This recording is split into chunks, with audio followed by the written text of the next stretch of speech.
आपका लबलबा दो काम करता है, ग्लूकागान वो बना रहा है इसलिए डॉक्टर उसकी कोई बात नहीं करता, इंसुलिन नहीं बना रहा तो वो कहता है मुर्दा नकारा खत्म। मैं चैलेंज करता हूँ कोई डॉक्टर पूरी दुनिया में अगर किसी मरीज का, अगर किसी का लबलबा मुर्दा नकारा डेड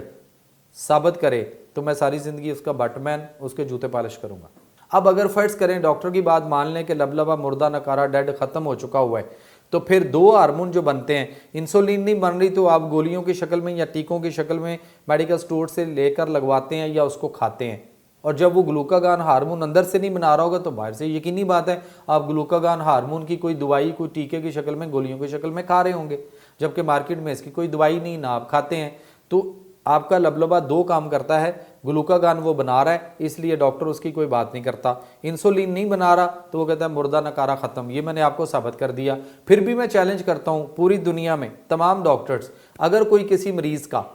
लबलबा, ये जो तादाद इनकी 48 करोड़ से तजावज़ की पड़ी है पूरी दुनिया में, मैं चैलेंज करता हूं कोई डॉक्टर पूरी दुनिया में अगर किसी मरीज का, इन 48 करोड़ से ज़्यादा मरीजों में अगर किसी का लबलबा मुर्दा नकारा डेड साबित करे तो मैं सारी ज़िंदगी उसका बटमैन, उसके जूते पॉलिश करूंगा। लेकिन हमें सिर्फ ये कहा जाता है कंट्रोल करें। वो कहता है इसका इलाज कोई नहीं पूरी दुनिया में,